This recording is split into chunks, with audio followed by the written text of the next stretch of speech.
It will take a voice from the Bible or a verse from Walt Whitman to get through to you, Hunter.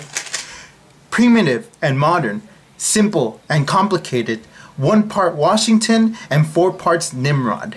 You're the United States. You're the future invader of the guileless America of indigenous blood that still prays to Jesus Christ and still speaks in Spanish. You're a strong and splendid specimen of your kind.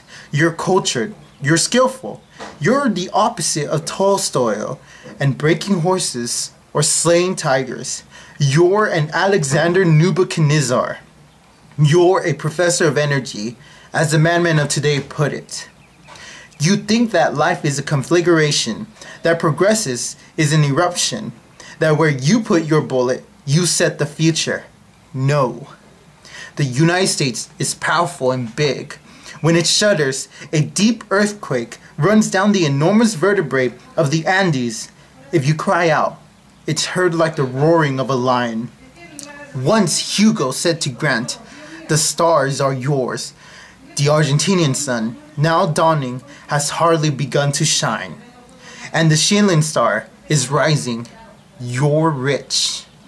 You combine the worship of Hercules with the worship of Mammon, and lighting the way for easy conquest, liberty raises her torch in New York. Yet, this America of ours, which has had poets since the olden days of Nezahualcóyotl, which preserves the footprints of great Bacchus, which once learned the Panic alphabet, which consulted the stars, which knew the Atlantis, whose name comes down to us loud and clear in Plato, which from the first moments of life so long ago has lived on light, on fire, on perfume, on love. The America of the great Montezuma of the Inca, the fragrant America of Christopher Columbus, Catholic America, Spanish America. The America where the noble Cuauhtémoc said, "This is no bed of roses." The America which shakes with hurricanes and lives on love. Men with Saxon eyes and barbarous souls, it lives and dreams and loves and quivers and is the daughter of the sun. Beware, Spanish America lives. There are 1,000 cubs set loose from the Spanish line. For God's sake, one would need to be, Roosevelt, a terrifying sharpshooter and a mighty hunter, to hold us in your furious claws. And even accounting for everything, you lack one thing: God. This is cool. I love it. What's really important for the story is not to let the war plot ever change, right? The war doesn't... I see, yeah. Because if... Well, wait, but I thought if the plot is... So there's 2 driving forces in the story. It could be the setting or it could be the characters. And if it's going to be the characters, you want the setting not to change. So you want the war not to change. Yeah. But if it's going to be the war, then that's the whole point. Is the war begins and it ends, and that's the story. And the characters are just affected by that. So you're saying, do you notice that one more affects the other? But there's balance. Like some of them are more balanced. Like a Russian fucking revolutionary novel. It's really about the history, and you're going through history, but you're also walking through amazing characters through history. But the whole story is really about that time in history. And so in your story, you've got border crossings and economic woes that afflict people. I think I mentioned NAFTA maybe once, but I tried to, like, there was a lot of politics behind that, but when I was writing, I was picking and choosing what I wanted. But if it alluded to something, that was enough for me. Even some of it's too heavy-handed, saying maquiladora and using actual terms, but So, but like at one point, there's the factory strike going on, right? And that's affecting everyone's lives in that area. But it's part of the setting plot in that no action on the part of the characters is going to make the backdrop of NAFTA and the border and the crossings, none of that's going to change. Part of what makes a setting plot is what things do the characters implicitly accept as unchanging. There's no part in this story. Did you read that somewhere? Or is that just your own idea? It's what I've been coming up with over the last handful of months. Do you have a blog or something? I did at one point, and I stopped having one. Criticism concept for like the layman, that people would pay you money or at least develop enough readership to have that be a source of income. Like that's a good metaphor. Then. So when these characters when they approach the idea that there are a handful of ways into the United States from Mexico, there's never a point at which they step back and say, well, this is bullshit. Countries are just made up things, and there shouldn't be a border, and we should have the right to cross. No, they just accept the fact that there are two different countries that share a border, and one country wants to put up a barrier to getting inside the other country, and you cross. I mean, at one point, even the guy El Junkiato, he just talks about the price of doing business, right? Tony winds up in jail someplace. Like, yep, happens, right? That character was okay? Like, it was a well... Yeah. Like a little he had the one, when I got to his paragraph, in fact, where he mentions NAFTA, I'm like, yep, we strike that and expand this into a scene. Everything that he says belongs in some different context. Oh, okay, or it belongs 2 paragraphs later after you insert 2 more paragraphs of some back and forth. I like that, yeah, Because where you recognize what it's good at, but you're like, let's actually show instead of tell this in a line. Yeah, that's a good idea. The only reason for him to say all of that is because when he's talking to Moses, he's trying to convince Moses to become a coyote for him.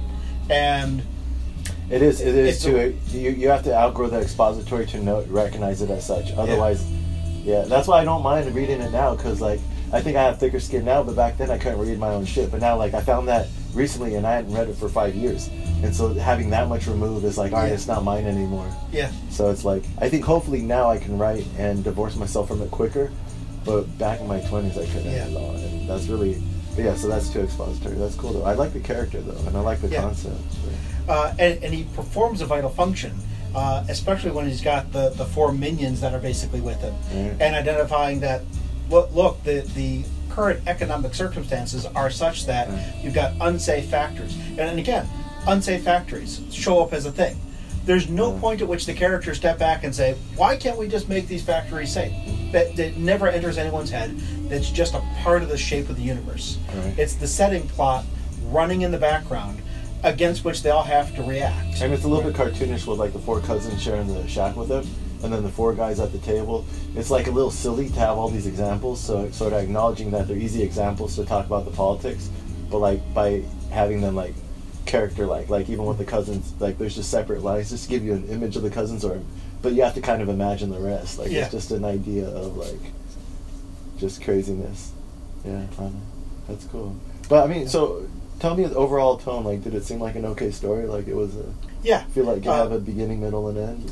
Yeah, and so, but the part that really where the story kind of cohered for me was really on the very last page, when Old Man Mo sort of, rejects outright the forgiveness that Moses is trying to give him for how things have happened, how their lives were lived, right? And he says, you don't have the authority to absolve me, right?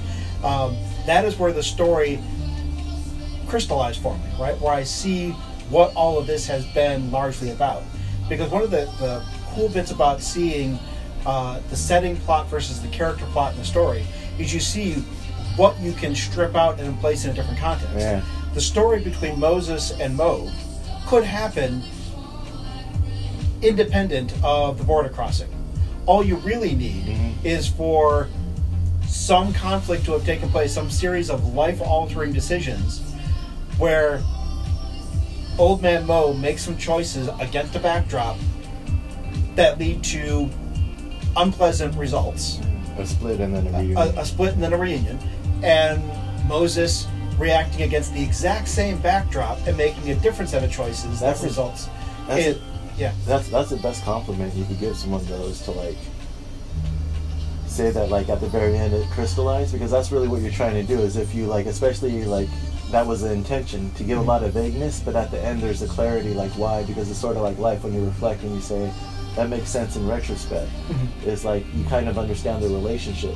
Is that he's never, and that was supposed to be a metaphor for amnesty. Is that we're petitioning the government to give us amnesty, illegal aliens. I have cousins who are those characters. That was all. I wrote that when I was in Mexico with my Mexican family. So, Old Man Mo, that's a family I lived with. And the mom coming down the stairs, I lived in that house. And so, in my 20s, I'm just writing all these scenes and people, within them into my plot.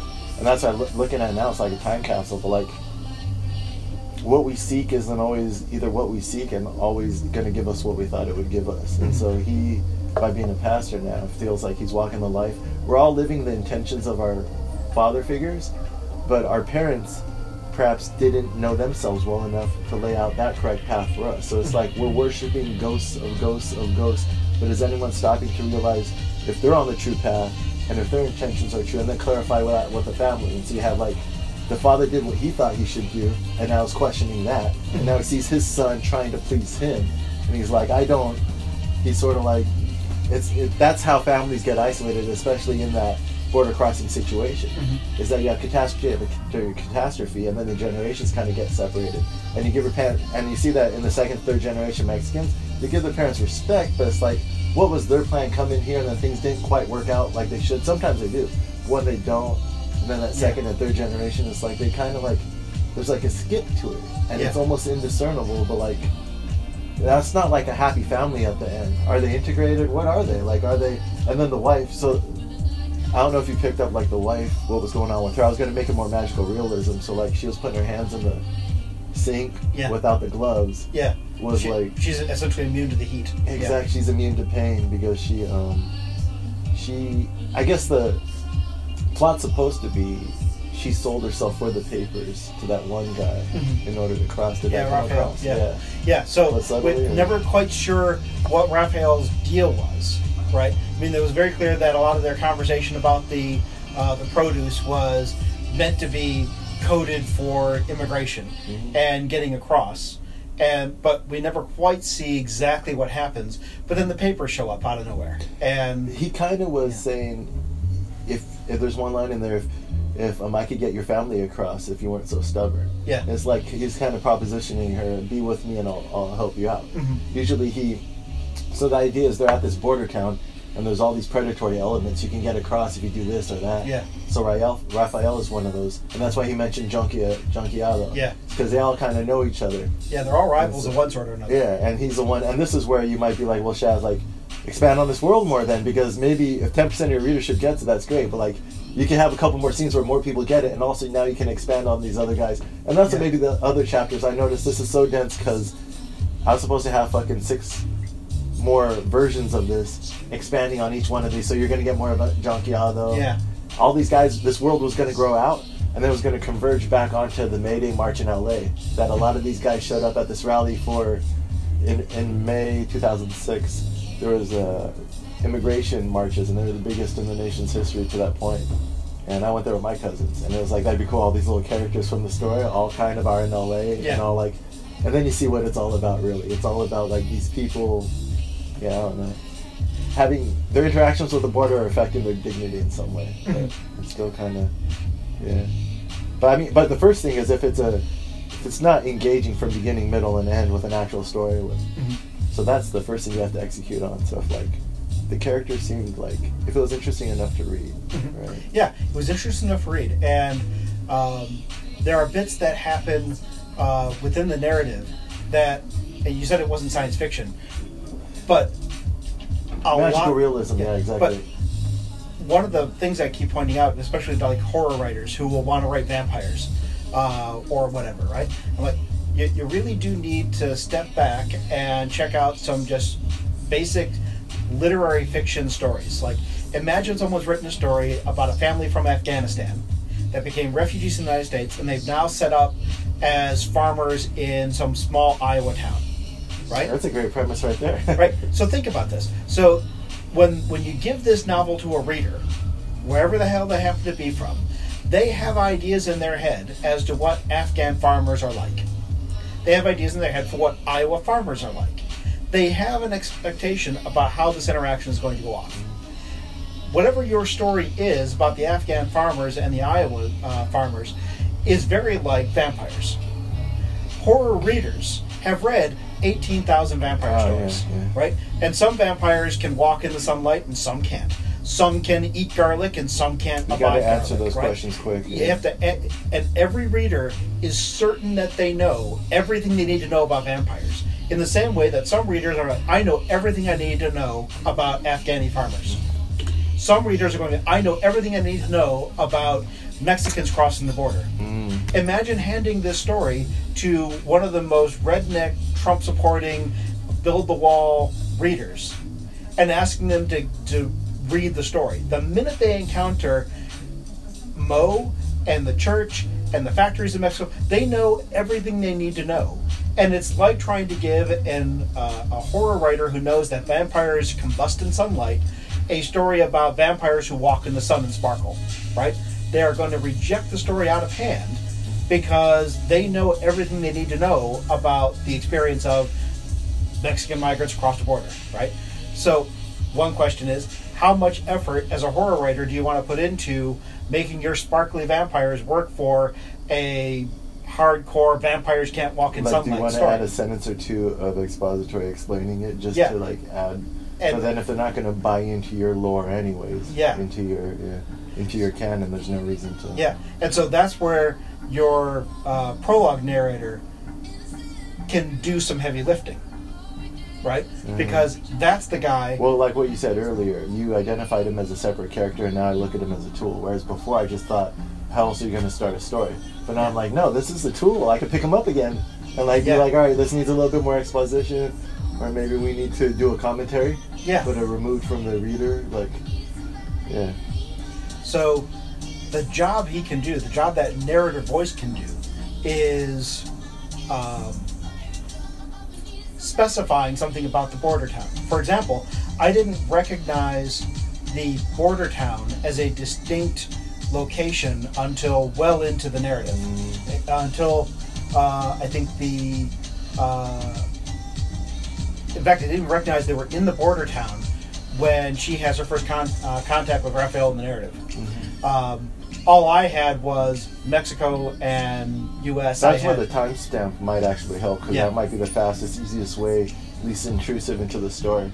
Because if that's what I want people to recognize anyways, wow, just bring it down to the lowest common denominator. There's nothing to be gained from being coy about that. Yeah. It's like some of the stuff with the figurative language, that's cute. Like, is it magic, is it not? But like, you gain nothing from misplacing that time period. Yeah. Except confusion with the other time periods. So yeah, that's... And actually, and if you don't do a timestamp, if you do a narrative stamp, if you do a narrative intro, if that guy talks about, tells us things like Raphael and... I've seen it done. The most common is geography. You have John Steinbeck talking about the Salinas Valley. Yeah. But like all he's doing is taking on a geography tour. You just imagine like that's exactly what we do with movies. Padding down into the fucking border town. Yeah. You say, well, the clouds are like this. Establishing shots, yeah. Yeah, exactly. The state of Mexico. And then you follow maybe a road in.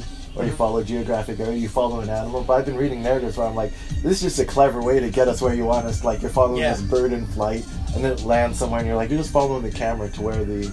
And then it's really cool when that actually creates nice settings for, like, values and language. It prepares your mind for what they're going to. I think that's the best art, is you don't even realize you're being prepared for the sucker punch of the... Yeah. Yeah. So, yeah, that's a whole nother layer I could add, which instead of the timestamp, why not add a whole nother layer to your story with a stamp like that? That's really cool. If it would add to it, which obviously, like, if you had a little confusion and you're a high-level reader, then definitely I need to clarify for like, because not everyone's going to be this attentive. So but also, I mean, a portion of it is that my life experience is rural town in northern Michigan, university town Ann Arbor. Chicago, D.C., and New York. I have been nowhere near the Mexican border. You know, Californians would be a little bit more. We're all like, so that's interesting. There's a level of backdrop, and so like I was talking with the science fiction component. Whenever I read science fiction and the author throws out, the characters are playing bully ball.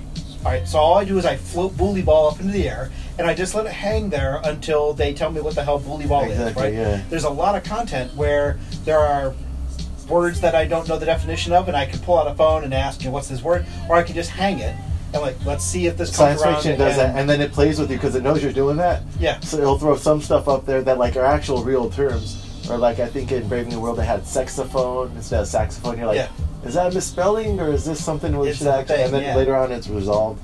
Or some science fiction, it throws up 20, it resolves 5, and you're supposed to guess the other ones based off of how it resolved those 5. Yeah.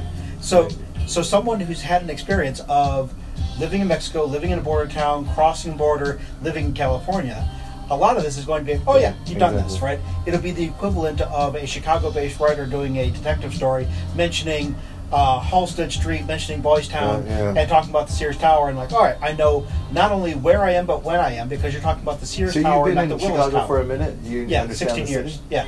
Is it a nice city? It's good. It's all right. Yeah. That's right. New York, Chicago. New York. Yeah. I always say Chicago could fit into a neighborhood of New York.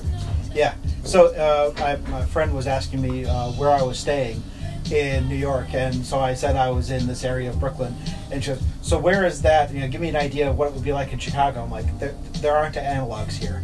I don't have a way. You understand New York enough to like appreciate the village and everything. We got, like, rock and roll there. And American folk music was born on McDougal Street. Bob Dylan to fucking Leonard, what's his name? Jimi Hendrix played over there. I saw Dave Chappelle on a Monday night. Like, this area is rich with past and present culture. The energy to this whole neighborhood, like these 5 blocks. That's why I really don't leave the apartment. When I've been creating, we're like tapping the vein of the pulse of the world. If you say that global culture comes from the U.S. and the U.S.'s cultural center is New York. LA is great for weather and the beautiful people, but like New York is what makes everything hum. Yeah. And like this neighborhood in particular, when we go out, this is where most people. Philip Seymour Hoffman overdosed right up the street. This is when you made it and you have taste and culture and style, you live in the village. And then like the rappers and people live in Tribeca, but because they have no taste. It's like they want the space, and the Jay-Z, they're like, they want to live like a mobster, but the people, your favorite artists, your favorite writers, they've all come to this neighborhood for a reason, and it's really cool. If you walk around with that vibe, then you start walking down the streets like, this is why Jackson Pollock and like the fucking Edgar Allan Poe. It's like, there's something about these streets. It's right over there. They're just crooked. The whole rest of the city is a grid, and then once you come back down to the village, you have this jumble of fucking spaghetti. And that's where like the creative mind needs that chaos. And like if you look at the whole city, it's a certain specific type of energy. It's really cool.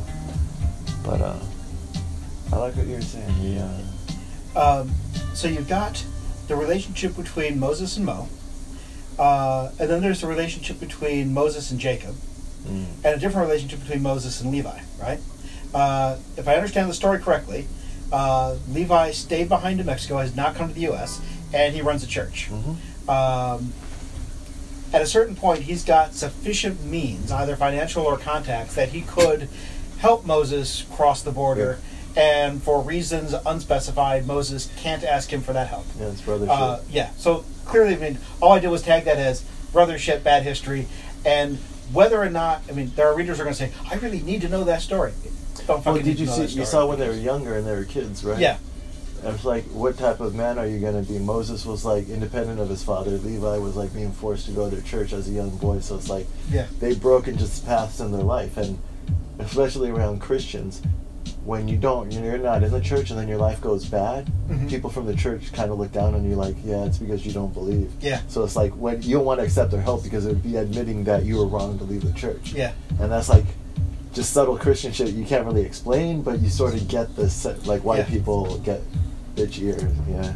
Yeah. And the only way to explain that to a reader is to have some character in the story say, explain this shit to me, right? Yeah. So like when he so when he says when he said, you can ask Levi for help, like, I can't ask him for help, you know why?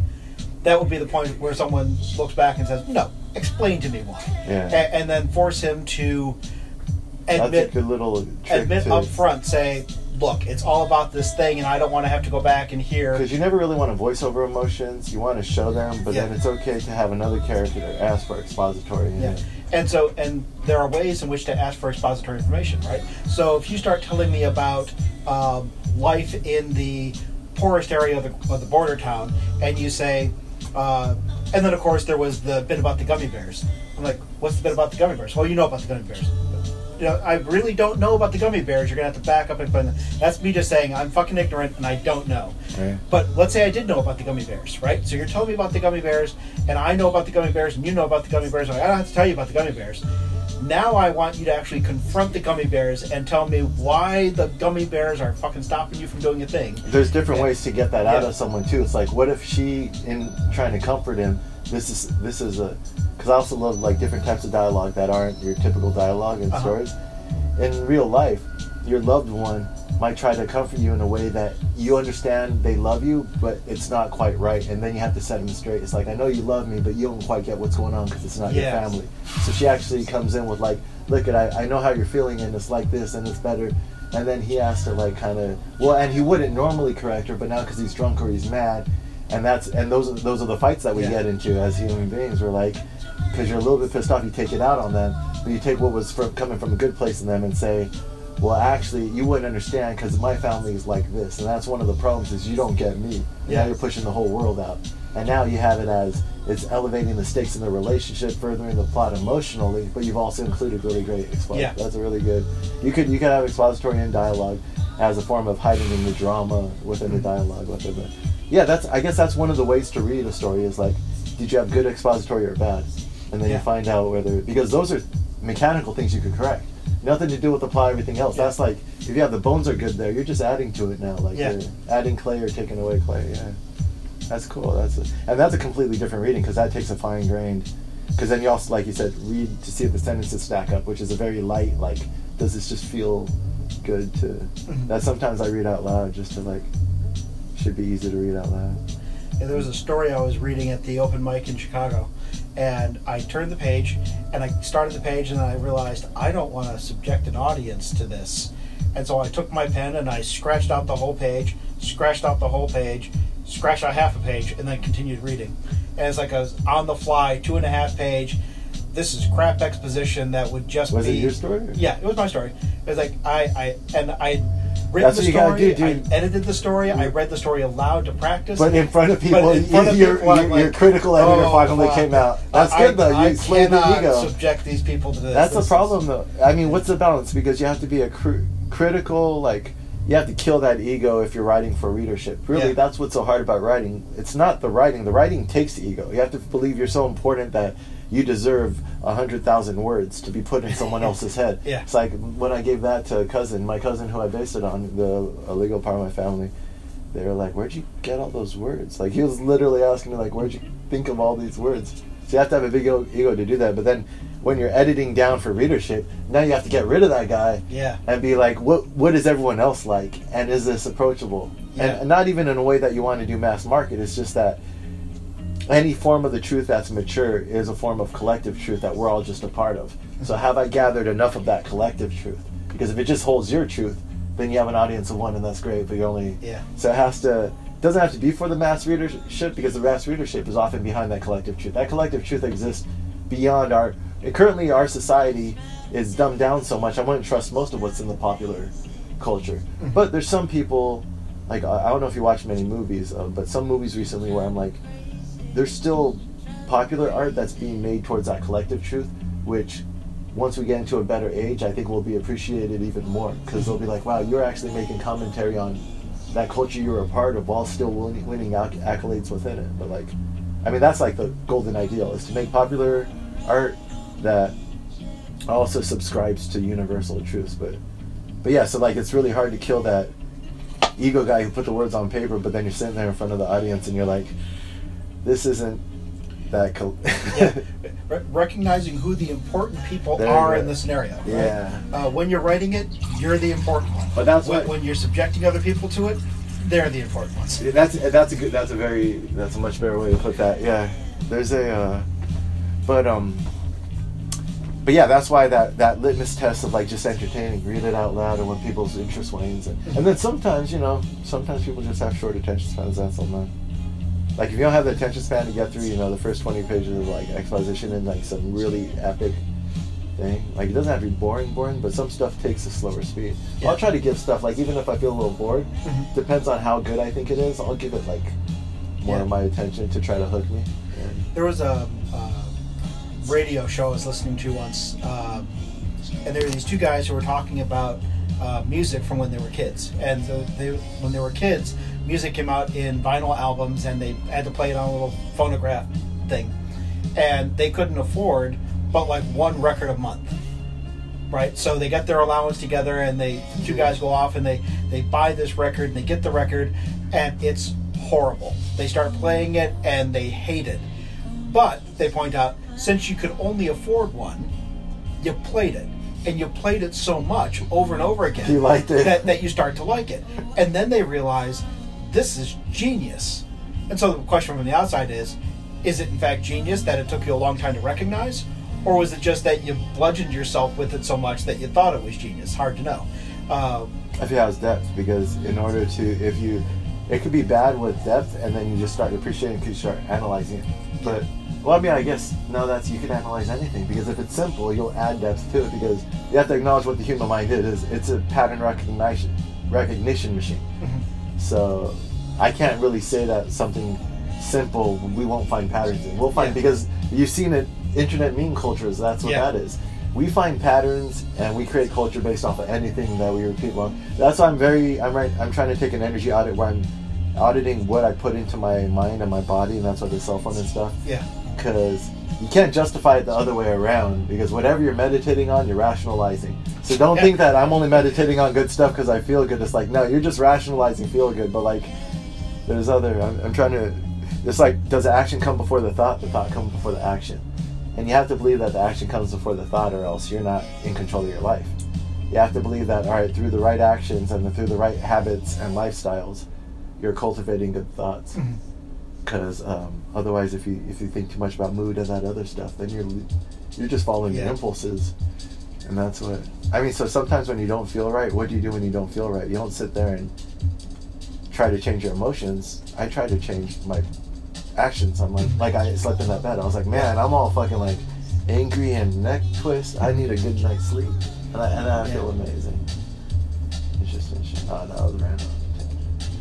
Thank you for that. Did you write down anything else? What else is yeah, so the other bit I've got is the relationship between Moses and Jacob is largely, as far as I can tell, I mean, so Jacob kind of tries to help get them across the border and fails. And so there's a bit of, tried to do my best for you, couldn't help you out. And so whereas he couldn't ask Levi for help at all, he could ask Jacob, but Jacob couldn't actually come through for him, right? It failed at some major stage. Jacob and Moses tried, as far as I can tell, twice to start a business. And once they did start a business, but the thing burned down. And then later they tried to start another business. I don't think we ever saw whether that did or didn't get off the ground. But they keep trying. And Moses thinks that if he and Jacob can get their business working, he'll finally get old man Mo to kind of give him a high five and like an attaboy and I'm proud of you, son, right?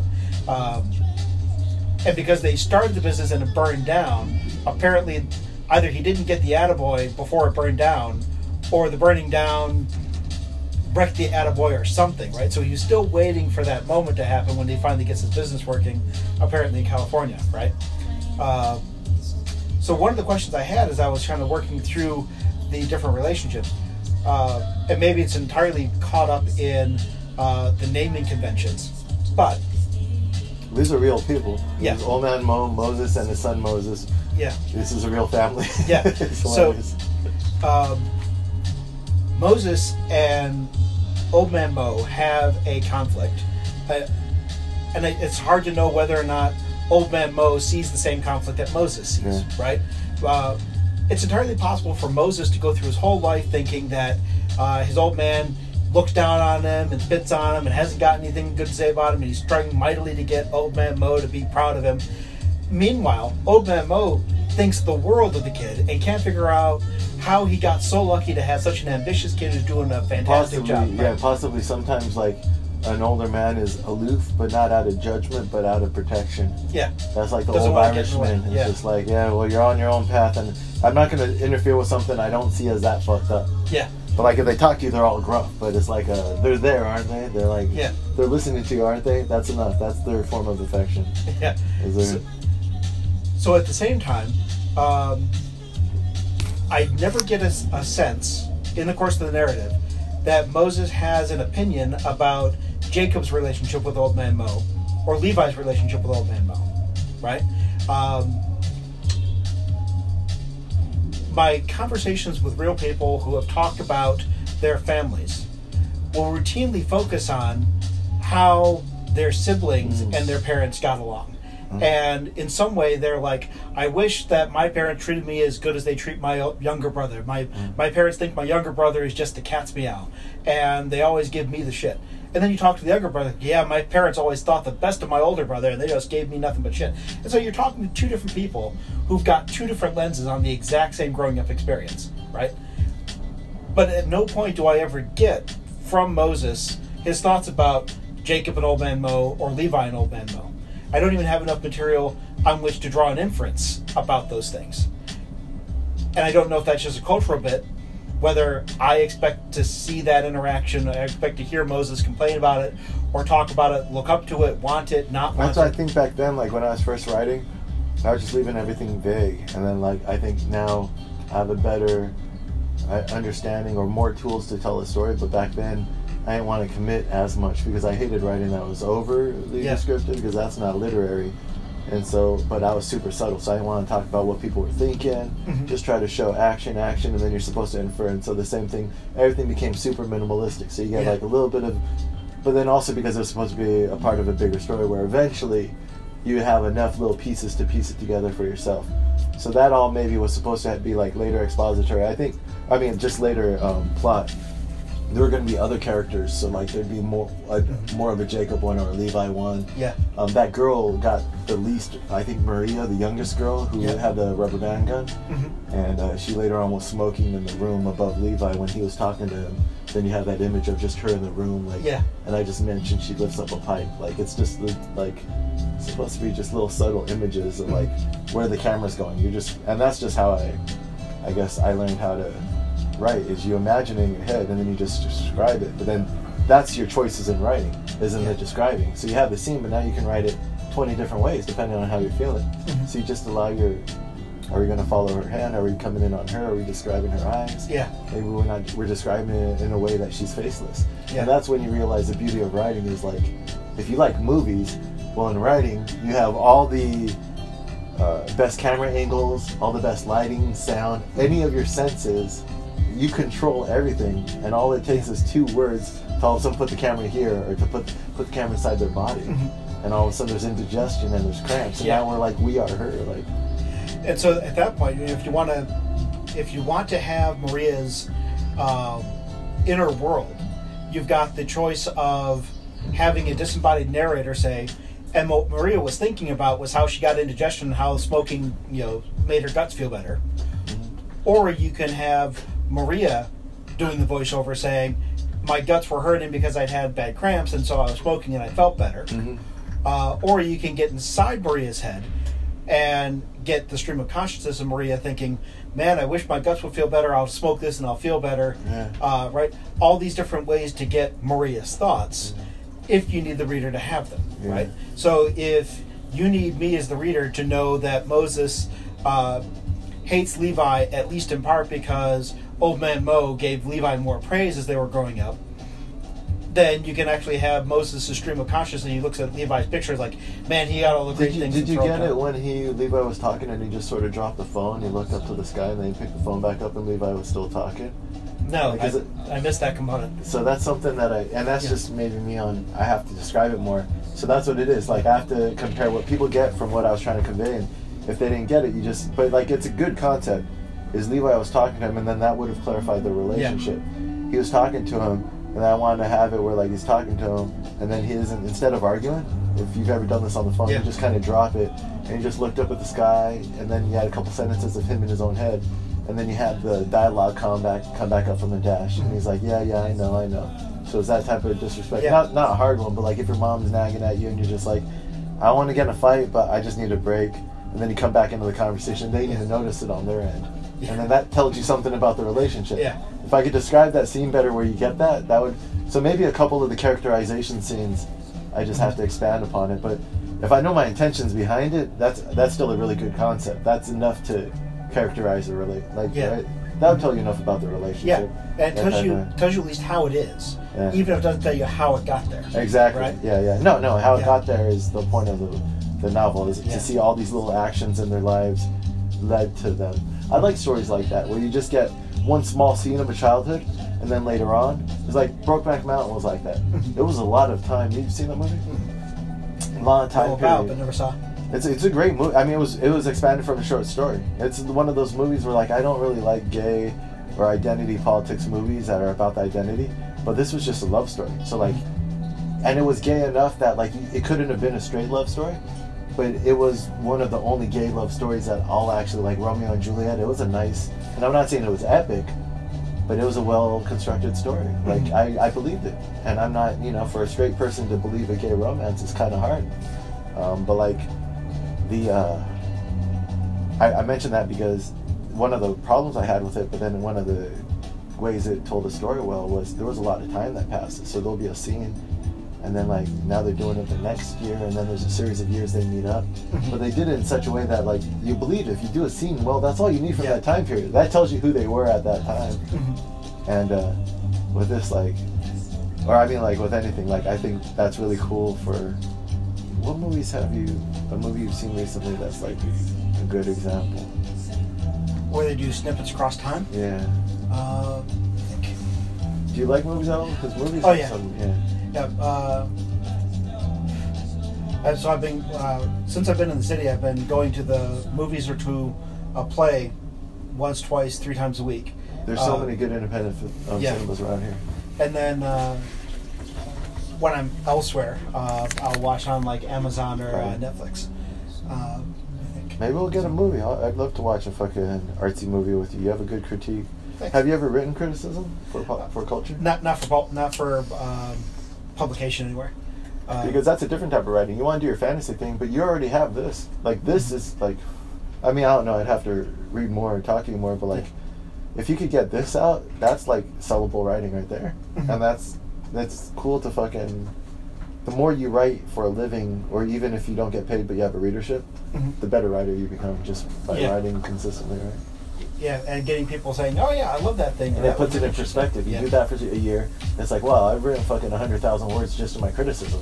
Why can't I knock out this novel? Like, what the fuck am I find the more volume I have, the easier it gets to tackle projects like this.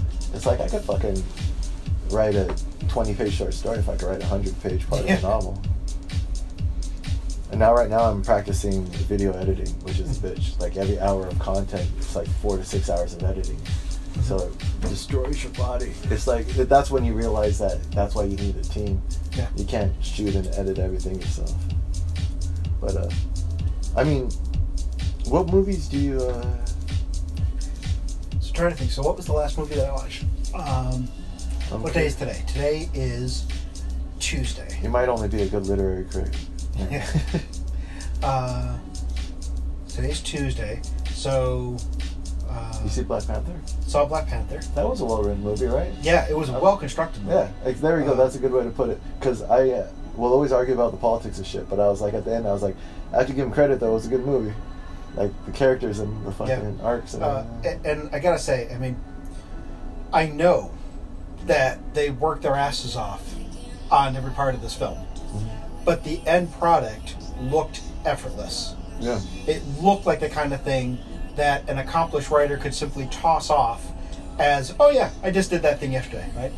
That's what it is too, yeah, and you know that they're like a team of fucking... And if you compared that to any of the DC Universe films, in every shot, in every scene, the DC Universe, they're trying so fucking hard. That Superman, they're just so self-important. If I were a DC it's Universe sad because writer, that was a good Superman too, but it's like, you have to balance it out. Like, I think if I were a DC Universe writer, I'd quit after seeing Black Panther.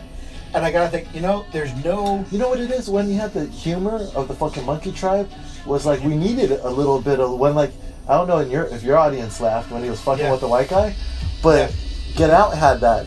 It's like, it was such a politically charged movie, you needed these little times to allow us to laugh, to kind of break the fucking tension. Yeah, because the vegetarian line, the theater lost its mind. Yeah, exactly, right? Fucking, no, I mean, so that's where, like, the craftsmanship of it, and I have my issues with, like, I have issues with, like, the actual writing and the politics, but, like, the cohesion of it all went, like, they held your energy the right way. I even like the casting of Michael B. Jordan is always pretty much, like, for me, a bland actor. It doesn't feel like he has much emotion. He's right in the middle. But that casting, I didn't feel like I didn't know he was going to kill his girlfriend. I didn't know he was going to go that dark. It was like, that's nice to have withheld that. They kept him ambiguous, where you could have believed that he was being conned, or he was just, you didn't realize who, it was like what they do with the Joker at the beginning of The Dark Knight. Yeah. It's like they just show you how smart he is, then his average henchman that gets everyone to kill each other. Yeah. Is that we allowed this guy to sort of hang out somewhere and the focus be on the other guy with the arm before we really elevated him to the primary villain role. Yeah, yeah. It gave you a meatiness to the script that, like, it was cool. and then they did a couple. So like strong supporting characters, like that arm guy, or Claw, and that yeah. The claw guy, or like the fucking monkey tribe guy. They allowed their supporting roles to really be fleshed out with like these like memorable guys. Yeah. That's like they didn't just give him like silly. Like I actually thought the monkey guy was going to be a challenger, and that's where the plot was going to go. That's what another thing of complex writing. It allows you a couple different options, so you're not really sure. It's you could imagine going back in time and picking up the script and picking any one of those other antagonists and just making the story about those guys and dropping the other two back into the background. That might come from the comic book, because that's what comic books do. Is your supporting characters are supposed to be able to have their own spin-off comics, or at least reoccurring characters, so they have a very drawing from that universe might help, because these other guys might actually be guys with whole backstories in the universe, and so it gives the writers this great lore to like to draw from. They're writing him only for a couple minutes in this movie, but they know this guy from like one of my writer friends from Chicago is a black guy who writes comic books that are very much in the same vein. He's got a whole mythology of essentially African gods that now inhabit human beings. And he was writing about how the monkey guy, in the comic books, there was a character named Manape. Sorry about this book. That's right. But this character was called Manape. And at the time, it was this racist caricature of a character in the story. And you couldn't, if you were making a Black Panther movie, you couldn't simply sidestep this guy. You had to put him in there. But the question was, how the fuck are you going to put this guy in there in 2018 where it's not going to be horrendous? Right. And he was wildly impressed with how well they pulled off rendering the ape tribe and making this character, the Manape character, into a not caricature. Wait, is this Manape a guy from the Black Panther universe? Yeah. So the one I was mentioning with the comic relief? Yeah. He's a real fucking... He's a real character. He's a real antagonist. And he's really anti-white, or what? Well, no, he was an antagonist to Black Panther. He was just a rival character who showed up periodically as a problem. But in the comic books, it was much more aggressively turning an ape into a person and calling him Manape, and it was the thing that he did. And it was just this horrendously racist caricature of a character. Holy shit, I did not realize that. That's actually bad. So I have a lot of political issues with the movie. That would be one of them. And I didn't even know that. The movie is a white man's guilt for black history. And you can say that's a good thing or a bad thing or whatever. It's not my problem. It's that white person's guilt problem. I'm Mexican and black people can speak for black people.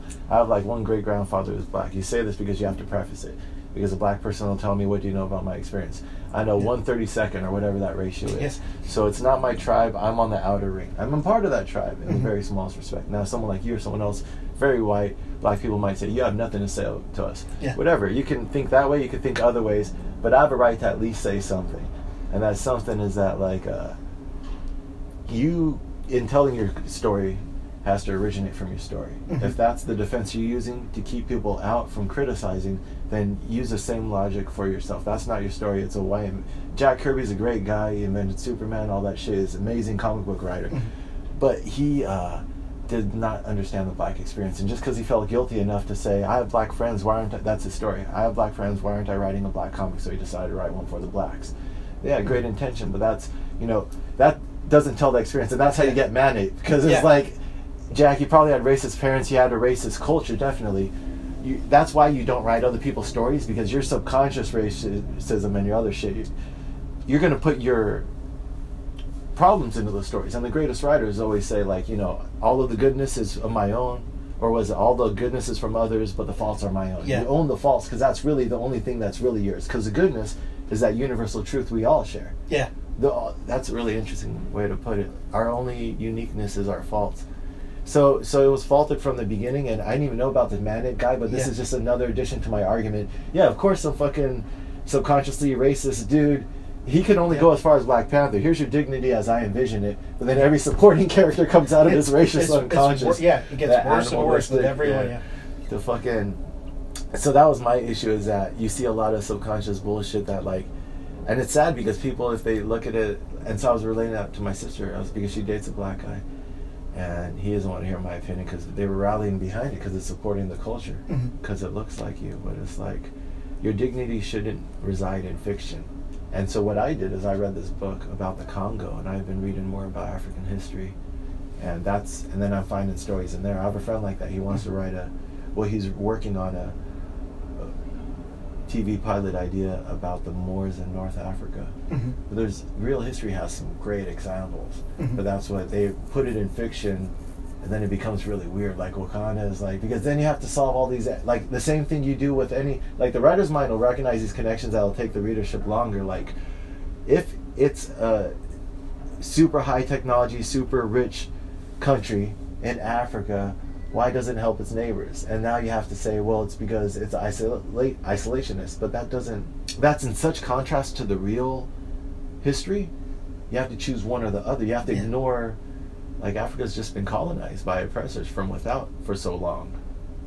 If you set Wakanda in there, it's like they either aren't that strong or technologically advanced or smart, or they've allowed a lot of crazy. Yeah. So that basically, I mean, because of how they established Wakanda, it is essentially the theodicy problem, right? The approach of figuring out what's going on with God, right? So if you look at the world made by an omnipotent, omnibenevolent God, knows everything, has all the power, and is good, and you look at scorpions, you're like, make sense of fucking scorpions. So either God allows the scorpions, in which case he's at least a little bit evil, or he doesn't know about the scorpion, and he'd get rid of it if he knew, but that means he doesn't know everything. Yeah. And maybe he knows about the scorpion, and he'd like to get rid of it, but he can't, in which case he doesn't have all the power. What about if it's all a part of a greater plan? Right.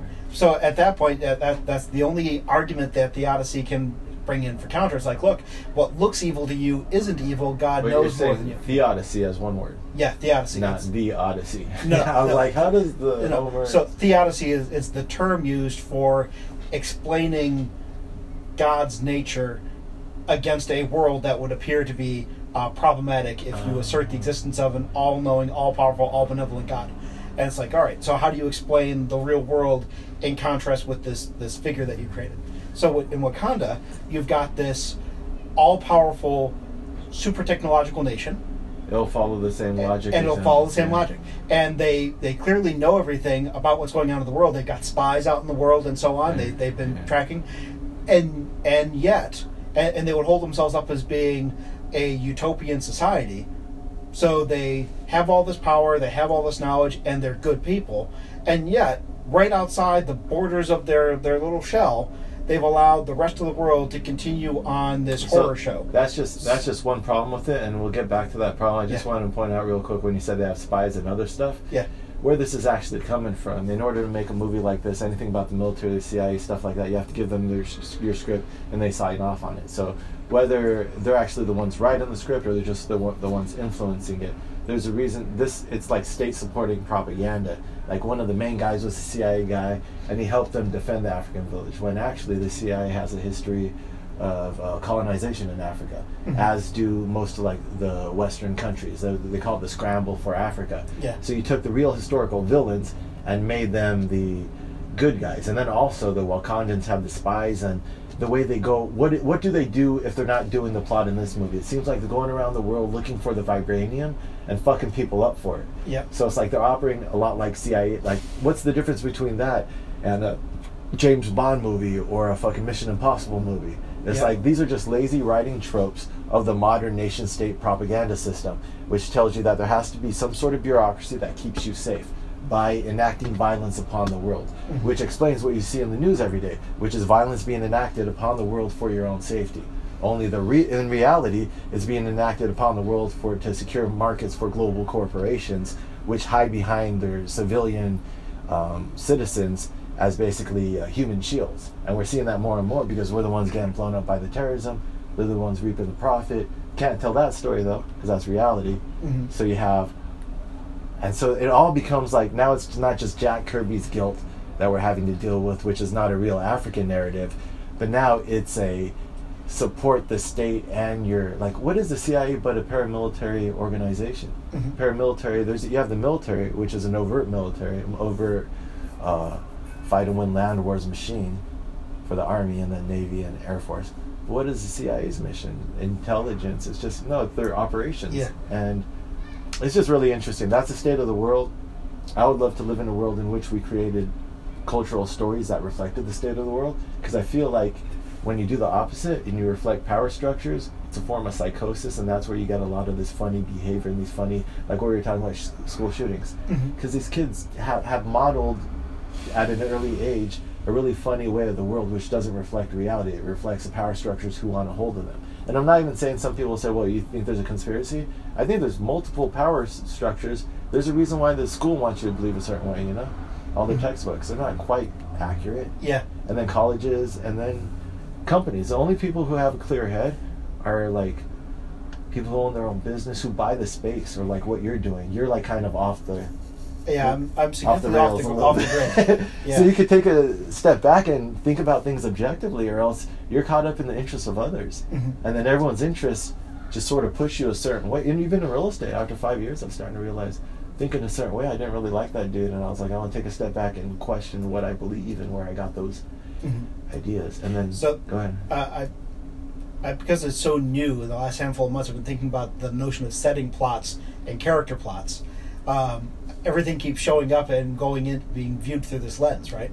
So you've got your time when you were working in real estate, and once you accept the rules of a real estate game, once you're buying property and selling property and buying property and renting property and so on, you are accepting the rules of that setting, and that's your setting plot. There's no point at which you suddenly said, and I decided to run for office so that I could smash the zoning laws. I didn't become a lobbyist so that I could change how housing operates. No, you're operating within the bounds of the real estate market. And then you realized, you know, I didn't like the person I was being operating against that setting, so I'm stepping back. And so that's the story of a character who looks at their setting plot and says, fuck that, I'm trying some new thing, right? It's interesting to look at your life like you're in a story. Because then you start to... It's a little bit empowering and scary. Because how much liberties are you going to take with the story? Because, like... That's the whole freedom question. When you tell someone they have absolute freedom, if their first thought jumps towards violence, that's a funny person. So once you start asserting more and more freedom in your life, I think what I did is I was going to start pushing to publish my writing, but I said, let me take a step back and make sure I know what I know, know what I know. Take an audit on my head before I ask for more money and power in my life. Because once you're more empowered and have more freedom, if you don't have an accounting of your thoughts, it'll empower your worst behavior as well. I mean, that's what the problem's of bad character. That's how I describe Trump. I say Trump is a table with 3 legs and 4 corners. And I just let that hang, and then like you could figure out whatever you want with that image, but like you empower. And self-destructiveness is empowered just as much as any other trait, right? So I don't know. It's interesting. Related to what you're saying. So, set and setting. You said, you took a step back from your life and decided to change the setting. Now, how do you work on the character part? So... how do you become a different character? Yeah. Well, you can take these ideas and become a life coach. I do that with a lot of my clients in a weird way. Because of the way that I've opted to live. Becoming what I call an urban nomad, there are lots of things where I have deliberately looked at my backdrop and said, I am not going to interfere with or fight against these aspects of my setting. So my setting includes bureaucracy around being a massage therapist. Licensure is required by all the states to be a paid massage therapist. So I have to go through the motions of getting a license in every state I'm going to work in. So I'm now licensed in Illinois, Virginia, and New York. Nice. And I did this aggressively because I know my personality is such that given an option, I will ignore the law and do what I feel like doing without regard to whether or not someone else has signed off on my behavior. You're a bit of an anarchist, yeah. Yeah, so, and the minute you start doing that, suddenly all the ethical rules that are bound up in being a massage therapist become the kinds of thing I can pick and choose. So if I'm going to be a massage therapist and hew to these roles, I have to hew to all of them. And so I make the aggressive choice. I'm not going to thumb my nose at the system. I'll actually get a license in all the places around. In a way, it's like putting your art form of massage therapy into a form. Like saying, I'm going to write a sonnet. I'm going to conform to these rules. Exactly. Right? Or within which you can create. Yeah.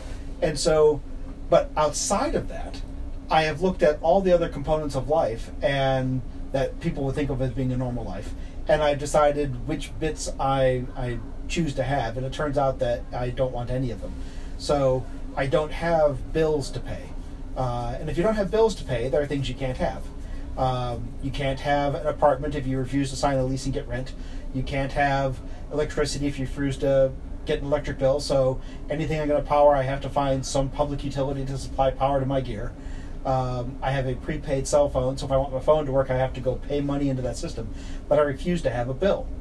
I don't have credit cards. I've got a debit card, and so if I don't have $10 in my account, I can't buy an $11 meal. It's just that none of these things are feasible, and so I've just sort of built my life to exist within this context. So how do you change? How do you work on the character? Behaviorally. You've already identified this. You change your behavior to change what you're thinking. Yeah. You look at how you're living. That's the only way you can do it. But isn't that funny? It's that because the only way you can get ahead of a mind that analyzes itself, like Einstein says, you can't solve a problem with the mind that created it. Yeah. That's exactly what the human condition is. We have, and I call it like conscious, subconscious, but whatever you want to call it, you have a rational mind and then other stuff going into your thinking.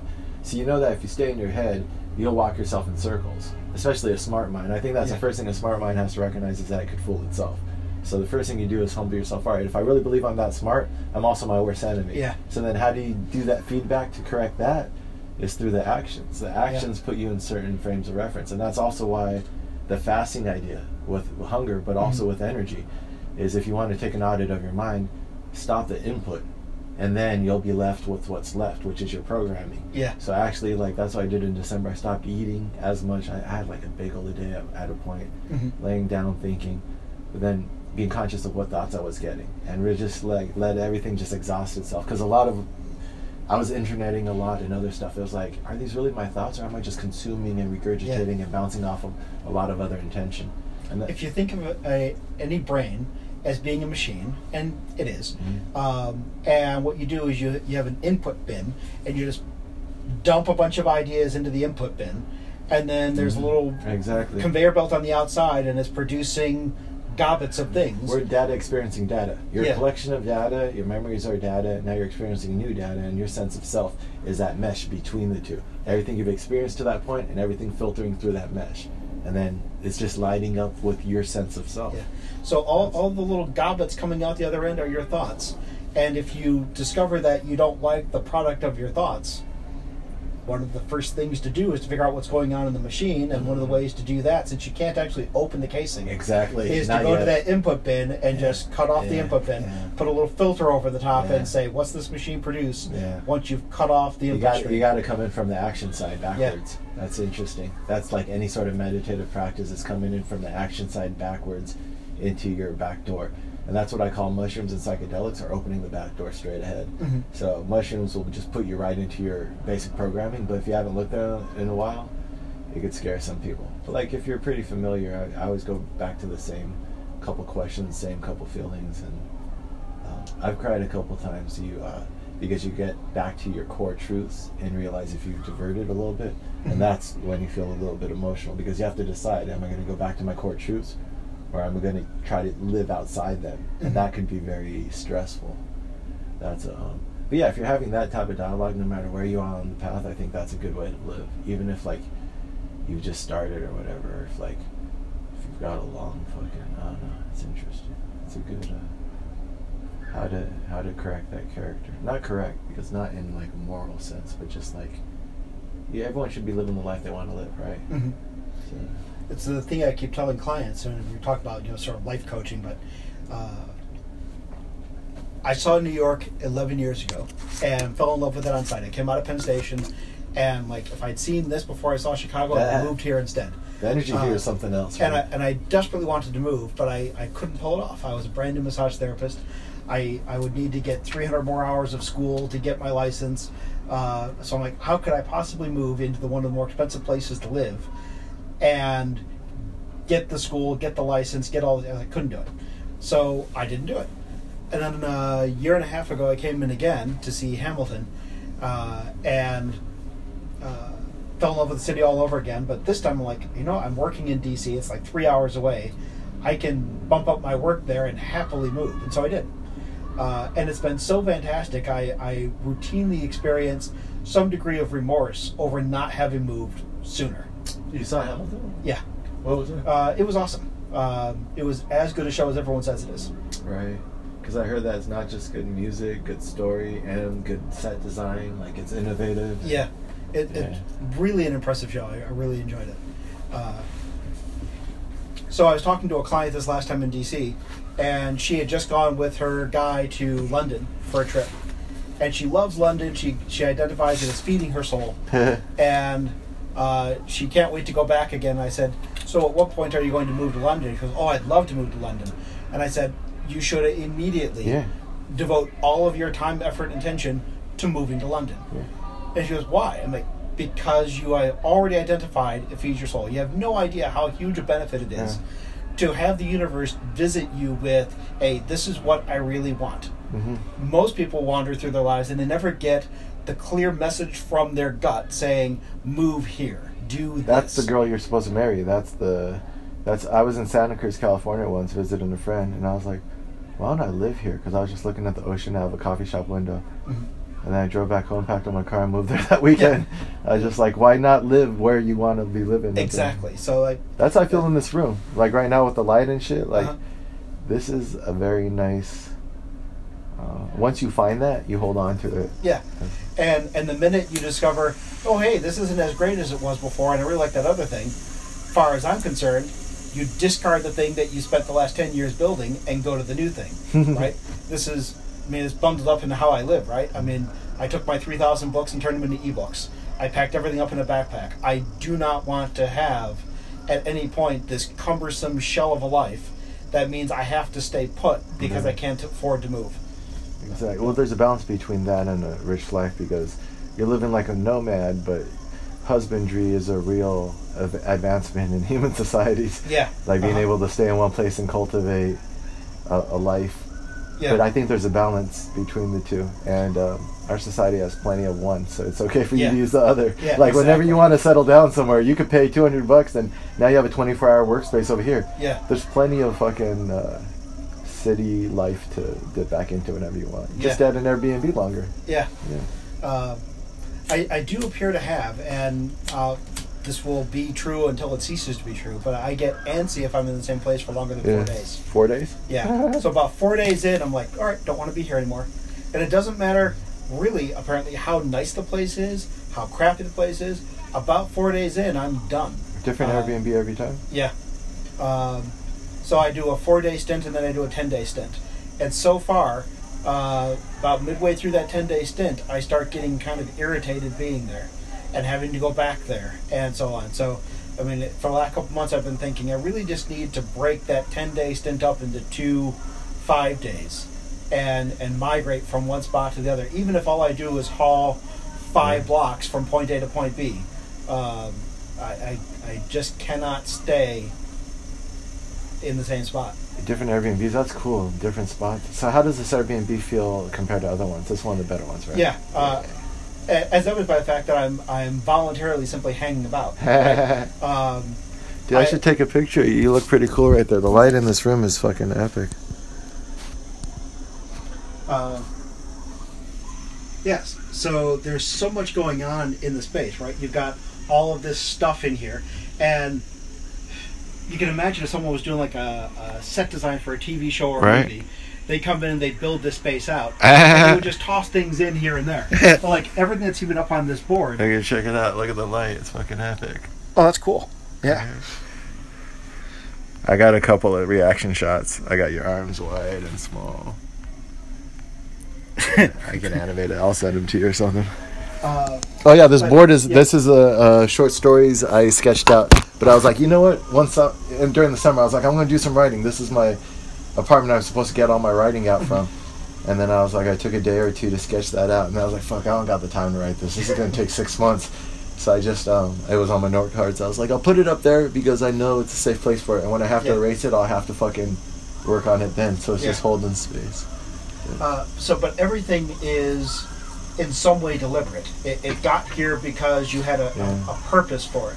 I mean, even the decorations you put up because you needed to make a headspace. Oh, yeah, right. That was going to work for you, right? Yeah. And so, I mean, this is stuff that you didn't throw away. And it's not like you got so much space that you could just keep adding. You couldn't add another 50% of your stuff, right? At a certain point, you had to start making decisions. I'm going to keep this, I'm not going to keep that, and the stuff I've kept has got to go somewhere, so here we'll build this wall. And then there are all the constraints of, well, I've got this open doorway. Well, I'm going to close off that doorway, and so I put that stuff over there. So it's a very intentional, functional space. And it produces the headspace, as you point out. This is where you're supposed to get your writing done. And so you've got the headspace of this, right? Many of the places that I've stayed, the feeling is unconscious. The feeling is accepting of how the space is laid out. And so you get someone who comes in like, yeah, I got these 5 rooms. I'll put the bedroom over here, I'll put the kitchen over here, and that's just how it's going to be. And you don't get a sense of a stamp of personality on the place because there isn't one. They have not made deliberate choices to do that. Their personality shows up maybe in their wardrobe, it shows up in their car, someplace else, but it's not in how their place is laid out. They have not pushed back against the architecture. You have impacted your architecture rather than simply accepted the architecture, and you've changed it as a consequence. That's cool. That's a very good way to put it. It's it's evolved. It's grown into. Like that's why I put my dirty laundry behind there. I just have to do it, so that's why it's out here. Yeah. But it's very functional. Like I should try to. I have my Poot in here. That's a judo book that he wrote. So that's a little bit of political energy there. Whenever I have a cup of coffee, I'll put it over there. I'll be like, "Here, Putin, hold my cup of coffee." But, I mean, most of it is projects. This is just all writing projects. This is all I've ever wanted to do. This is books on New York neighborhoods, philosophy, business over here, more New York neighborhoods, some Iraq war stuff, and then that's the most important stuff that I'm supposed to. But like, I have to respect the time period. It's like I have years worth of work, so it's like little by little. I have the blog I'm trying to launch, and that's pretty much it. And then I'm going to try to raise money for my auto bio, and those are the first 2 things I should do. But my ultimate life would be to finish all the projects in this room. Like go around and be like, when I have enough time and money, I'd be like, all right, now I'm going to finally write that book about Manhattan neighborhoods. Because like over 5 years walking the city, I've developed an opinion of like the neighborhoods. Thank you very much. Hey, no problem. Thank you for your great freaking feedback, man. No, I really think you have a... I mean, do you do website stuff at all? I have not. So I know how to build them really easy if you wanted to. At one point, I wrote a blog for a guy. He'd started a website, a blog called Television is Furniture. And he asked me to write about writing. And so I posted blog entries, and a few days in he says, maybe you should drop down to 1 a week because you're being a bit overwhelming. All right, so I dropped down to 1 a week. And there were a bunch of other people who were contributing. And that worked out well for a little while until apparently I just pissed off everybody else who was involved in the website, and so I stopped. It was about writing? Yeah, at least my chunk was about writing. That's funny because if you piss them off, that means that you had a strong voice. Yeah. Like you could use it better, but like, you know, bland writing doesn't piss people off. Yeah. Like you don't piss people off with bad writing. You piss people off with bad points because they weren't your audience. Yeah. So one of the guys, he was, I gather he was a journalist, and he posted something about his reaction to a news item, and what he saw was anti-Semitism in this news report. And so I read his article, his response, and then I clicked on the article, and the article was a reaction of some other journalist to a video report. So I watched the video report, which was itself a springboard from an audio report filed by a journalist who was actually somewhere in the Middle East responding to what he had seen. And so and each one of these was a reaction to ultimately the original event. And the end bit that this guy was reacting to was that the journalist on hand in the Middle East was at some street fair where there was some politician who was up on a stage, and he was shouting about how the Jews needed to be destroyed, and the journalist on hand was talking about the carnival atmosphere of the place. And so the end result was this journalist I was interacting with saying, this guy's listening to a maniac going on about how the Jews need to be destroyed, talking about how that's a carnival and how that's a good time at the fair, was the destruction of the Jews. Oh, shit. Right? So, but you follow all the way back through to the original report, and like, the original audio report was this guy saying, this is really weird. I'm in this small town in the Middle East, and there's a carnival going on, a street fair with kids who are like playing with, floating ducks, and somebody else has got cotton candy, and they got streamers like you would see at any fairground. And there's a podium where anyone apparently can get up and just speak. And this guy is up there, and he's going on about his tirade against the Jews, and nobody's paying him the least attention. Not at all. He could be a deranged homeless guy on a soapbox in a park screaming at a wall, for all that anyone's paying attention to. And so that's his report. He's on hand watching this guy being totally ignored by everyone else at the fair. I'm like, so this guy, this journalist that you're saying was being so anti-Semitic, wasn't. He wasn't saying, listen to this guy talk about the destruction of the Jews, wouldn't that be a good carnival? He's talking about how everyone's ignoring this guy, right? And so I talked about that, and I said, so let's talk about the guy who's doing the speech. And so I did like a sci-fi rendition of a politician who's going on about a subject. And I had so bypassed this guy's point to talk about the original item that he started attacking me for taking up this anti-Semitic position that he was accusing the original journalist of.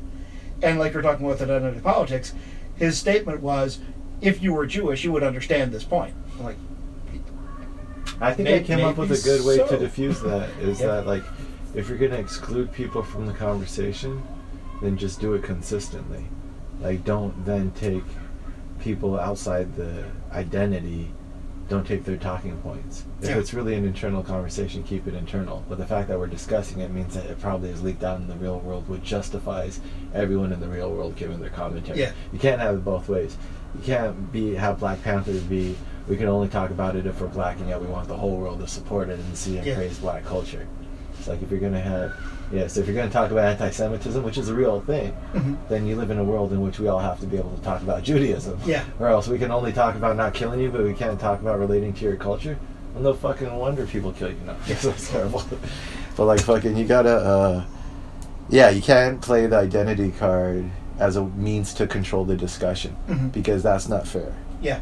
Now, what is fair? I agreed with your point. I thought you're making a complicated point to possibly too ignorant of an audience who doesn't have the patience to see through.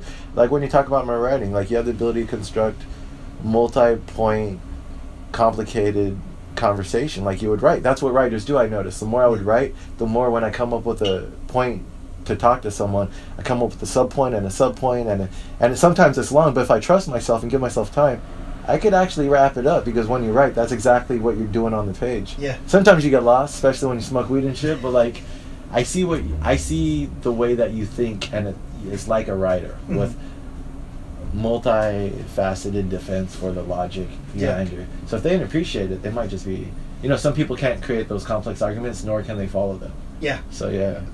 And so the problem that I encounter then is, if the only people I can effectively communicate with are other writers, that's fine.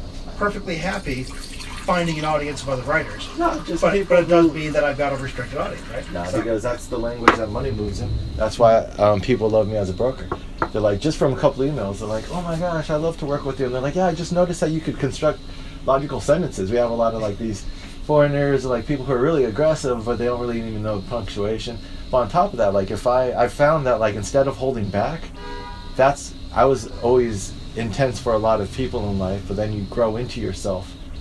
And for the business side, I realized that just take the limit off of that, because that's actually what you need to do, is when I'm telling someone, I've shown them 10 apartments and it's like, all right, shit or get off the pot. Either pick one of these or don't waste my time. Put that into a sentence. Takes well-crafted paragraphs. It might be 10, but by the end of that, we shouldn't have any questions. I said, like, all right, so these are the apartments that we've seen. I think these are the top 3 choices. Here are your videos. Here are reasons why each one of my choice. Now, we can either pick from this, or I think I've covered the market and there's nothing else I can show you. If we are going to pick from one of these, I advise we do it between 10 a.m. and noon tomorrow, because they'll start showing noon onward. And that means that you'll need a application fee of $100, plus the ability to pay first, plus deposit and broker fee. Broker fee is this right here. So that means tomorrow you need $100 and at least 1 month in order to secure this. That's this amount. Make the cashier's check made out to this name. And then if you don't want to proceed anymore, it's been a pleasure.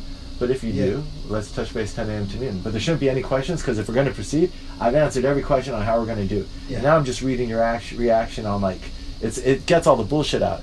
If you respond to me anything but, all right, 10 a.m. we're on, you're probably backing out of the deal. In which case I just say, I wish you the best. So you're like, well, I need another day, or I need blah. It's like, it takes all that. I covered this. Exactly. So that's what I found is over analytic mind in business is good. That's like a lawyer. Like that's how you negotiate the best deal from someone. You corner them into a logical fucking.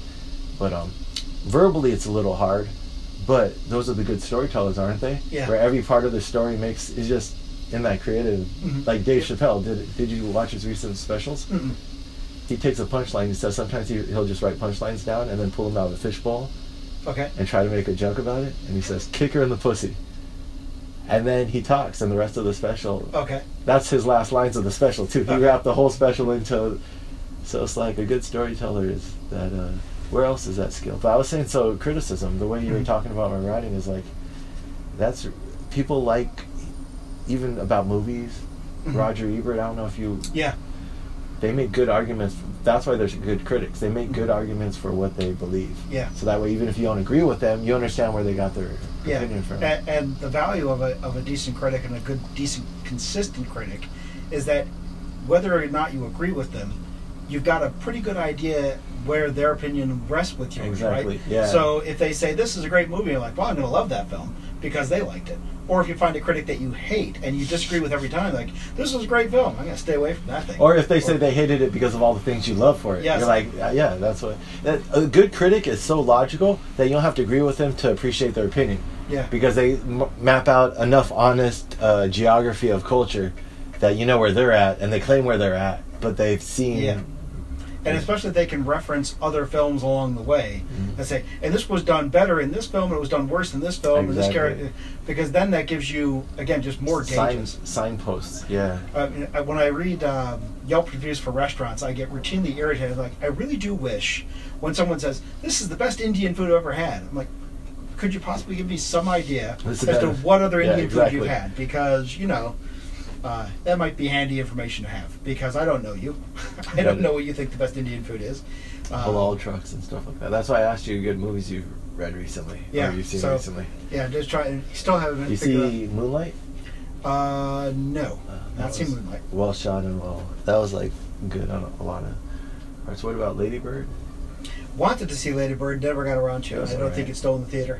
Wanted to see 3 Billboards, didn't see that one. So what's your opinion about that? That guy's a playwright, so that's his 3rd movie. My phone on. There's a way I could possibly see. Because I get all my tickets through Fandango, and if they've got any kind of account history.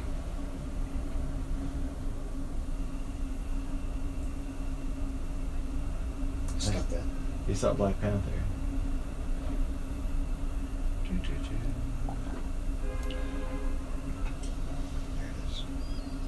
Let's see if they've got account history. Account. My movies.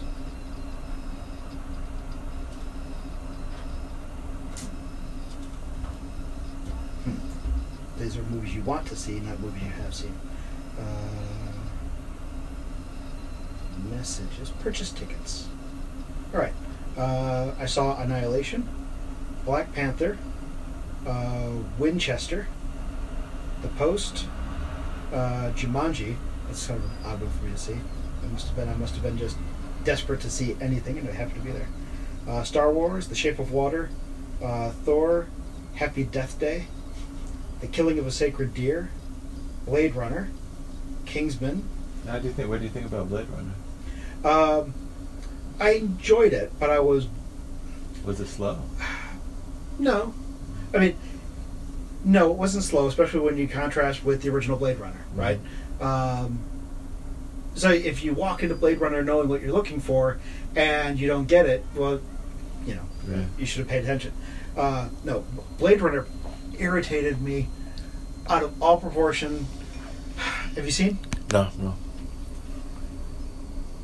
I mean, I downloaded it. We can watch it. It's so irritating to me. It's a nit for me.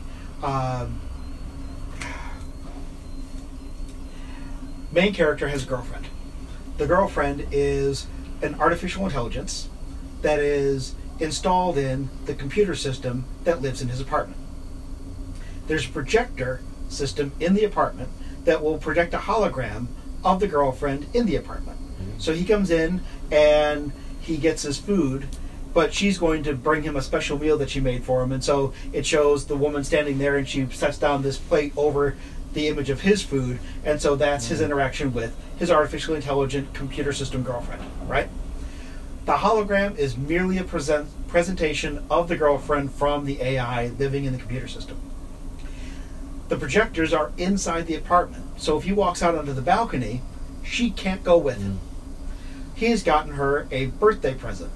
The birthday present is a handheld storage system, projector system, that will enable her to go with him outside of the apartment. It's a stick, a rod this long, and he takes it with him out onto the balcony, and now she's projected onto the balcony, right? At a certain point, he leaves the apartment altogether. He takes the stick, he puts it inside of his jacket, closes the jacket. She is now with him out and about in the world. This doesn't work because where's the fucking projector? It's got to be on the stick. It's got to be projecting out here. Where are the sensors? It's got to be on the stick inside of his jacket, right? So if you're a hologram being projected by that camera, and I want to show you what's on my phone, I can show the hologram what's on my phone, but you can't see that. Your camera's there. I want to show you what's on here. I've got to go like that, regardless of where the fuck your hologram is. So he's in his car. He's got the projector in his pocket. She's projected onto the seat beside him. So this is the hologram he's interacting with, but here's where the system must be. They crash.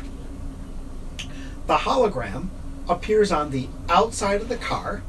She's shouting at him to help him to wake up, and her voice is muffled by the closed window. How the fuck is that supposed to work? Again, the projector's inside of his coat. Even if she were projected on the outside of the window, why is her voice muffled? The only speaker system can be in his... She's not a projector. The whole thing just totally doesn't fucking work. The physics of this technology, I see what they were trying to do. Is it like, does that mean that she's not a projection? That like maybe is that possible? No, like it's within the bounds of the story, she's exactly what she appeared. Yeah, you've seen Fight Club, right? Yeah. I just read this fucking fan theory that makes a lot of sense, that they're all made of characters, not just Tyler Durden, but Marla's made of too.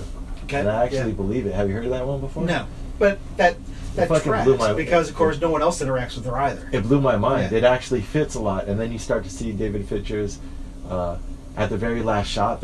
He's wearing a trench coat and she's wearing a black dress, so they both look like the same silhouettes. Yeah.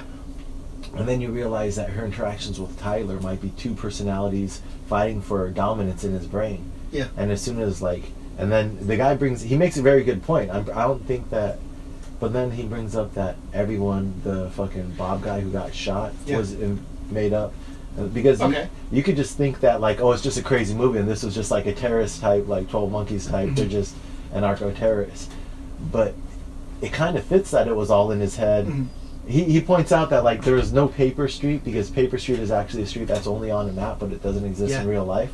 So there's that's what a good artist does, is they'll put enough nuggets that once you find them all, you're like, all right, there's no way it could be like this. But it blew my mind that I didn't give that much credit. And then I looked at this guy's theory, and some of his ideas were a little too crazy, but some of them were like, well, this isn't like watching Blue Velvet and reading into fucking weird imagery. This is actually like right there in front of you. Like. Yeah. So that's what I was wondering. And like, no, so you have to give movie, because it's so much time and effort and money. You have to give them credit for subtlety. So like, is there an explanation that she was a physical person? No. So and that we're like seeing it from his perspective. Yeah. So there are times where he's interacting with the company that makes artificial intelligence systems and software. It's part of the world, and the people that he's interacting with at the major company that's running a lot of things talk to him about the upgrades to his girlfriend and the technology that he's using. So, yeah, within the bounds of the universe, he's not either. He's we have actual physical androids in that. Yeah. So she could be one of those. Yeah, but at no point does she manifest as a physical entity. Yeah, and that's not even like an issue real, issue not real type thing. Yeah. So no, it was just the writers came up with what would have been a really cool idea, and they didn't ground it enough. And it was, again, it's the kind of thing that I care about more than everyone else does, because I'm so keen that the physics of the story have to hang together. And this was an example where the writers just flat out did not know enough about how technology works, that even within the bounds of making up technology, they didn't obey their own rules. Yeah, I hate that lazy writing. Because in a universe wherein that device could work, like if it could project through his clothing, then she didn't need it to leave the apartment. Mm-hmm. No, it's just that's your nitpicky. Like, not everyone, 5% of the audience is going to get that. But that's like, if you're writing it, you cover that base. Yeah. Like, you cover the fat middle, but you also cover the geeky outer. And you don't want to spend too much of your energy doing that. I think that's what you might be doing on your other project. You don't got to make a complete alternate physics thing. But you have to do like that. Like, yeah, your scenes have to make sense. Yeah. You don't have to write the whole backstory, but you can't have that scene. That's all. Figure out how to tell what you're trying to tell in another way. You could, with it, because that's also disobeying the fucking rules about form. Pick a form and run with it. Don't pick a form and halfway through say, oh, I don't want to use this form anymore. It's like, no, you're in a science. Don't write a haiku cycle and then suddenly break into free verse. Yeah, exactly. Unless you, I mean, you know, and then that's like experimental. It's like Picasso knew how to draw amazing classical stuff when he was 15. So he's allowed to break all the rules once you've mastered them all. Yeah. And then that's the weird experimental. I think some of these guys who have really weird movies, some of them seem to know what they're doing. Like, I don't know if you watch really artistic shit. There's this one, Nymphomaniac. Mm-hmm. That was a really good fucking series of those 2 movies. There's a... I think I've got that on my Netflix queue. Really good. Yeah. I couldn't recommend it enough. That's a movie that have a guy and a girl watch it and ask each one of them separately what they think of it. Yeah. And you'll find the divergence between opinions of sex. Okay. It's like, guys will be like, I don't get the ending, and women will be like, yeah, that's the problem. Okay. It was an interesting... Yeah. But I'm trying to watch more artistic movies, push the envelope. There's one right over here around the corner. I don't know what your budget's like, but it's called The Square. Mm-hmm. It's one of the best things I've seen recently. Okay. Like, creative, artistic, but it's catchy enough that it's not boring. Mm-hmm. And it's about this guy in a modern art museum in like Copenhagen or something. Mm-hmm. And so he's the director. So it's like a meta movie about art. So like as a writer, you would love it because he's talking about art and promoting modern art. So he has to defend it. And you see a couple parties and you see their executive board and you see them talking to fucking donors. And everyone has this like funny perspective that they have to justify of like, this is all in the name of art. So it's that. And then there's like a... Yeah, it's an interesting... I'd wonder... And then there's like class stuff in there and shit. I'd wonder your opinion about that. It's right around the corner. Let me see if it's called Square? The Square. The Square. They only play movies for a couple weeks, and this one's been going for a couple months because it's just such a unique...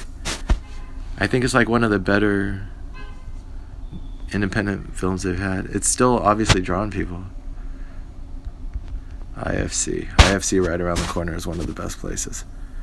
Yeah, showtimes 3:10, 6:15, 9:15. They're still going.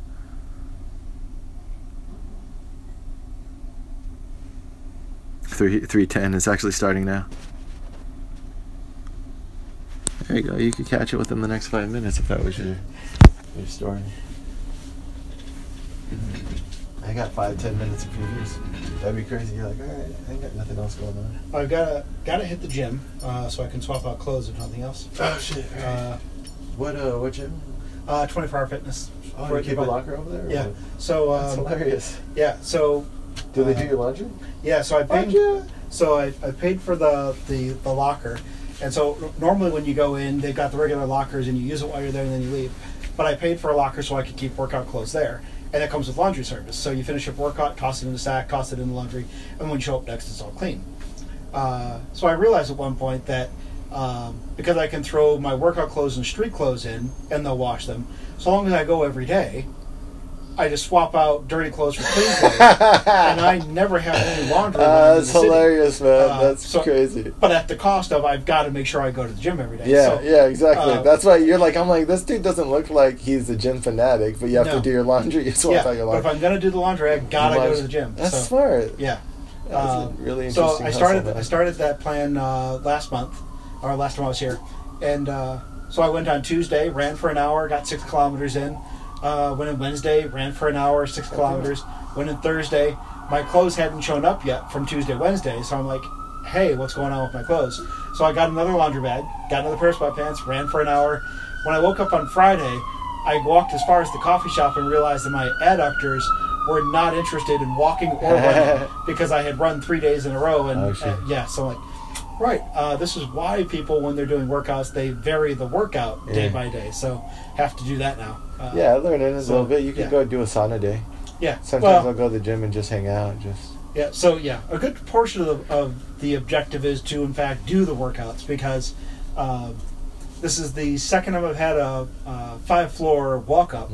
And each time I've discovered, with my 35-pound backpack and a 16-pound duffel bag, I am seriously winded at the top of 5 stairs. Right. I don't want to be winded at the top of 5 stairs. I gotta fix that because long term, man, slowly but surely. My brother just got into shape and he's doing really good right now. It's a garden. It's like momentum. The good thing about do the long haul, but like within like a year, you'll have some momentum behind you, and then you can take like a week off and be like, and then just jump right back into the routine. Shackling my workouts to my need for clean clothes goes a long way to making it work.